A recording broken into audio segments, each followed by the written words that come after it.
مقبوضہ جموں کشمیر میں بھارتی مظالم کے خلاف نہتے کشمیریوں کا احتجاج جاری ہے۔ وادی بھر میں مسلسل تیسرے روز بھی حریت رہنماؤں کی اپیل پر مکمل ہڑتال کی گئی ہے۔ قابض فوج نے سری نگر کی جامع مسجد پر دھاوا بولتے ہوئے کشمیریوں کو نماز جمعہ پڑھنے سے بھی روک دیا۔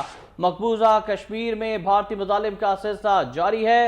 ضلع کپواڑہ میں کشمیری طالبہ کی بے حرمتی اور اس پر احتجاج کرنے والے 4 کشمیریوں کی شہادت پر پوری وادی سراپا احتجاج بن چکی ہے۔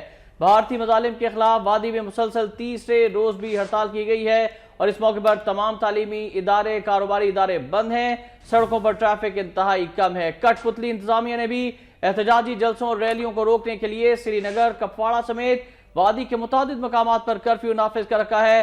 قابض اور دہشت گرد بھارتی فوج نے آج ایک اور کشمیری کو شہید کر دیا ہے۔ قابض فوج نے سری نگر کی جامع مسجد پر دھاوا بولتے ہوئے کشمیریوں کو نماز جمعہ پڑھنے سے بھی روک دیا۔ مقبوضہ کشمیر میں بھارتی مظالم کے خلاف آج تیسرا روز ہے ہڑتال کا اور قابض فوج نے سری نگر کی جامع مسجد پر آج دھاوا بولا اور کشمیریوں کو نماز جمعہ پڑھنے سے بھی روک دیا۔ مقبوضہ کشمیر میں بھارتی مظالم کے خلاف نہتے کشمیریوں کا احتجاج آج بھی جاری ہے اور وادی بھر میں مسلسل تیسرے روز حریت رہنماؤں کی اپیل پر مکمل ہڑتال کی گئی۔